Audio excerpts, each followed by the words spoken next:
আমাদের মেগাস্টারই বলেছেন করতে না, কিন্তু বাকিরা কেন করছে এটা আমার প্রশ্ন। নেক্সট মান্থে আমি আপনাদেরকে একটা খুব ভালো খবর দিতে যাচ্ছি। সামহাও না এখন একটু ভয় হয়, এই ধরনের মন্তব্যগুলো না আমাকে অনেক ডিমোটিভেট করে। এসব দেখুন, আমি এখন পর্যন্ত বড় পর্দায় আসিনি, কিন্তু আমি একটু ভয় পেয়ে যাচ্ছি। সবাইকে আসসালামু আলাইকুম। আই রিয়েলি হোপ আপনারা সবাই ভালো আছেন। আজকের প্রোগ্রামে আসলে খুবই ভালো লাগছে, এত সুন্দর সুন্দর মুখ দেখে, and at the same time ফিডব্যাকের ব্যাপারে এত ভালো ভালো কথা শুনেছি। ইনফ্যাক্ট আমার এক্সপিরিয়েন্স এখানে খুবই ভালো when I met them. So আজকে তো আসতেই হতো, তো এসে খুবই ভালো লাগছে। আমার ব্যস্ততা আসলে, আমি বেশ কিছুদিন ব্রেকে ছিলাম বলতে পারেন আপনারা সবাই। আমার বেশ কিছুদিন থেকে কোনো নাটক অন এয়ার হচ্ছে না। বেশ কিছু কাজ করা আছে, ইনশাআল্লাহ সামনে সেগুলো অন এয়ার হবে।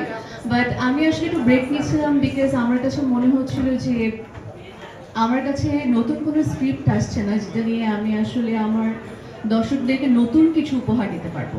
বিকজ আমি সাফা কাপের এখানে কাজ করছি আপনাদের সবার দোয়া এবং ভালোবাসা, ইটস অলমোস্ট 11 ইয়ার্স। সো এখানে তো আমার অনেক কাজ আছে, অনেক নাটক আছে যেগুলো আমি করেছি হচ্ছে ভালো ভালো ডিরেক্টরদের সাথে কাজ করার জন্য। কিছু নাটক আছে আমি করেছি আমার কো আর্টিস্টকে সাপোর্ট করার জন্য। কিছু কাজ করেছি আউট অফ মাই প্যাশন।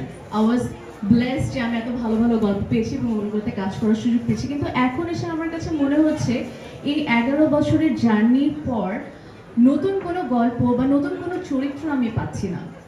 আর যেটাও পাচ্ছি না কেন, খুবই কম। দ্যাটস ওয়াই আমার কাজের পরিমাণটা একটু কমে গেছে, because I always want to maintain the quality. But ইনশাআল্লাহ আপনারা সবাই দোয়া করবেন। নেক্সট মান্থে আমি আপনাদেরকে একটা খুব ভালো খবর দিতে যাচ্ছি।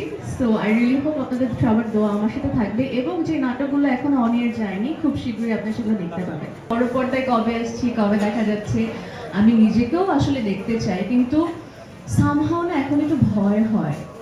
আমার কাছে মনে হয় যেভাবে আমাদের নাটকে এত ভালো ভালো অভিনেত্রীরা সিনেমা করছেন, অ্যান্ড তাদের একটা সিনেমা বের হওয়ার আগেই তাদেরকে দেখা যাচ্ছে কিছু মানুষ বলছে যে নাটকের অভিনেত্রী, নায়িকা, এই ধরনের মন্তব্যগুলো না আমাকে অনেক ডিমোটিভেট করে।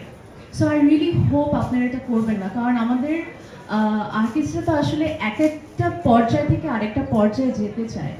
আপনাদের উৎসাহ, ভালোবাসা কিন্তু আমাদের সবার দরকার। এসব দেখুন, আমি এখন পর্যন্ত বড় পর্দায় আসিনি, কিন্তু আমি একটু ভয় পেয়ে যাচ্ছি। অ্যাট দ্য সেম টাইম আমি আমার বাকি সব নাটকের আর্টিস্টদেরকে বিগ স্যালুট জানাই, because they have all the courage, এবং তারা এই প্রশ্নগুলোর সম্মুখীন হয়েও হার্ডওয়ার্ক করে তারা সামনে এগিয়ে যাচ্ছেন, এবং আমি তাদেরকে অনেক অনেক মানে স্যালুট জানাই। And at the same time আমি আপনাদের সবাইকে বলতে চাই, আমরা সবাই না সবাইকে সাহায্য করি, উৎসাহিত করি, পাশে থাকি, সাপোর্ট করি, এভাবেই তো আমরা আসলে সবাই একদিন বড় হব। সো ইনশাল্লাহ আপনারা দোয়া করবেন, সেই দিন মনে হয় না খুব বেশি দেরি আছে, একদিন হয়তো বা আমাকেও বড় পর্দায় দেখা যাবে। সাফা আপু, যেখানে আমাদের ইন্ডাস্ট্রির টপ 1 তারকা সাকিব ভাই বলে যে ইন্ডাস্ট্রি তো ইন্ডাস্ট্রি, সেটা নাটক বা সিনেমা কোনোটাই পর্যায়ে পড়ে না, সেখানে আপনি ভয় পাচ্ছেন কেন? না, এই তো এই ভেদাভেদটা আমাদের মেগাস্টারই বলেছেন করতে না, কিন্তু বাকিরা কেন করছে এটা আমার প্রশ্ন।